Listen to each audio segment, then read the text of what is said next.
你是否好不容易痊愈了，要跟别人说我好了就一直咳嗽呢？别怕，今天我们就用1支汤匙来缓解你的咳嗽。各位养生高手，大家好，欢迎来到今天的高医师说。随着这染疫的人变多，康复的人也变多了，很多人很高兴的回去上班，要跟同事说，我好了，结果就开始咳嗽，同事就怎么样？很害怕的拿起酒精伺候。这时候的咳嗽基本上是比较没有什么传染力。我们知道，当我们感染之后，可能到第4天就验得出阳性，那之后到了第9天，大部分的人就会转成阴性。但是有一些人他后续还是会有一些后遗症，就包含像咳嗽。那大概多少的人会咳嗽呢？根据研究显示，大约18%到34%的人会有咳嗽的现象，这18%都没有这么好领啊！这咳嗽就令人困扰，而且会咳多久？大概会咳2到3个月，甚至有些人会咳得更久。那为什么会咳嗽？当然这个新冠肺炎就作用在肺部嘛，不然它就是新冠肺炎了。我们肺部的这些组织在这个肺炎当中受到一些影响，所以就会造成我们的气管比较敏感，就很容易咳嗽。那除此之外，有些人他在感染的时候其实没什么咳嗽，可是后来却突然开始咳嗽，这通常就比较麻烦，大概是跟身体的发炎以及一些免疫反应有关系。那这就符合中医的理论所说的5脏6腑皆令人咳，非独肺也。也就是说，全身其实都有可能造成一个咳嗽的现象。那接下来就要跟大家分享，我在门诊看到哪几类人比较容易有一个咳嗽的状况。通常就是本来就有一个过敏，或是气喘，或是他本来就有一个慢性阻塞性肺病的病人，在这个感染之后，通常也比较容易咳嗽。那我们今天要讲的汤匙妙招是什么？就是我们要用刮痧的方式。那刮痧的原理是什么？它透过刺激这些体表以及底下的血管，让这些血管有一些破裂。那在这个过程当中，就会造成局部的组织灌流重新分布。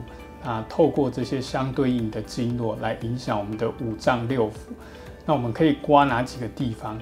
第一个就是肺经的穴道，这个之前就有跟大家讲过了。我们肺经的穴道在哪里？就从中府穴开始。中府穴就在我们这个会凸的下面。那会凸在哪里？会凸就在这个锁骨的往下的这个地方。你压一压，如果压不到，可能你比较胖，你压大力一点一定有。在动的地方有一个凸凸的，就叫会凸。那我们就可以拿起我们的汤匙，从这个会凸开始往上，然后一直沿着我们的手太阴肺经。手太阴肺经在哪里？就在我们这个手的内缘。我们就这样子往这边刮，在手的内缘上面的地方。好，我们就这样子刮这个手太阴肺经。我们还有很多穴道可以刮，我们请看 VCR， 为大家示范我们要怎么样去做一个刮痧。首先我们要先消毒了，我们可以用这个酒精消毒。好，开玩笑，用这个等一下就要被骂了。好，我们用这个酒精先在我们想要刮痧的地方，我们先用酒精棉片消毒，或者是你用75%的酒精。那我们消毒完之后，我们过一段时间，我们就可以抹上这个凡士林。那我们要抹在我们背部我们想要刮的这个位置。那我们今天要刮的有几个位置。第一个就是我们要刮从这个大椎穴，大椎穴就在第7颈椎。那第7颈椎要怎么找？我们就请他头往下弯。好，这里有一个最凸的地方，这就是第7颈椎。那在第7颈椎往下，我们就是用这个，其实要用陶瓷的汤匙比较好。我比较穷，没有陶瓷的汤匙，我们就这样往下刮。那顺着这个经络的方向往下刮。那我们往下可以刮到哪里？我们大概可以刮到我们这个旁边，我们这按下去有一个凹陷的地方，这个叫做髂后上棘，也就是穿牛仔裤这个地方对过来，我们就可以这样刮，然后反复的刮到它有一点点稍微出痧为止。我们就像这样的刮。那除了这个地方，我们还可以刮，这个是督脉。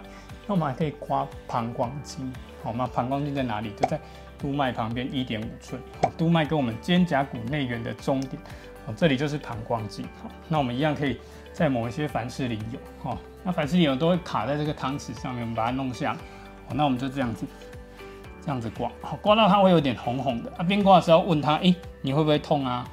好，他都没有反应，应该很舒服，或者是已经痛死了。好，我们就这样刮让它有点红红的。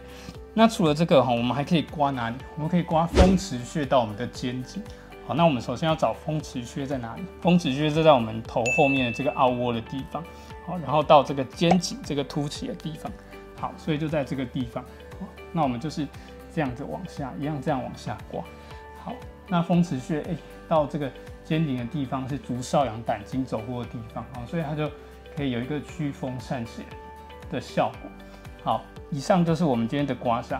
那我们刮完之后，我们就是要请被刮的人他要喝一些温开水因为刮痧它毕竟是一个比较耗气的行为，要喝一些温开水。好，看完 VCR 之后，你一定想问说，那高医师我需要吃药吗？基本上搭配中药也会帮助你这个咳嗽赶快恢复。我之前在门诊遇到一个女生，她就会抱怨说，她很容易觉得一直有痰，然后想咳嗽。那她咳嗽的时候都是没有特定的时间点，可能是跟暗恋的男生在一起很久，感觉灯光美、气氛佳，快要可以亲下去的时候，哇，就咳嗽了，前功尽弃。好，那这个时候其实我们可以用什么？我就是开给他像是小青龙汤麦门冬汤这些比较固气管的中药。那中药在缓解咳嗽的部分，会用一些滋阴的药物，滋阴的药物可以修复我们的气管。那此外还会用一些温阳跟活血化瘀的药物，这些药物可以改善我们肺部的循环。那在影片的最后，高医师还要跟大家推荐高医师自制的料理，叫做山药丝瓜香菇鸡汤。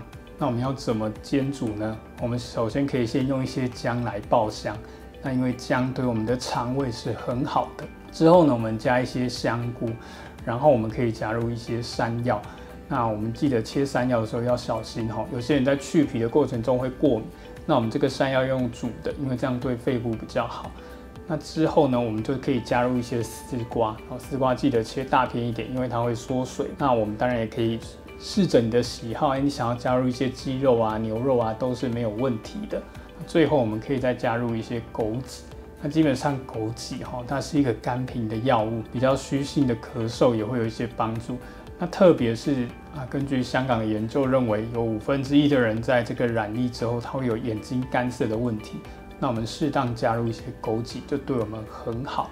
那这其实跟我们的汤匙也有关系大家在吃的时候记得要换一次当汤匙。像是我们今天的高医师说，如果你喜欢我们今天的影片，请一定要在底下帮我们按赞、订阅，并分享给需要的人，并留言告诉我们，你觉得你咳嗽的时候都吃什么秘方呢？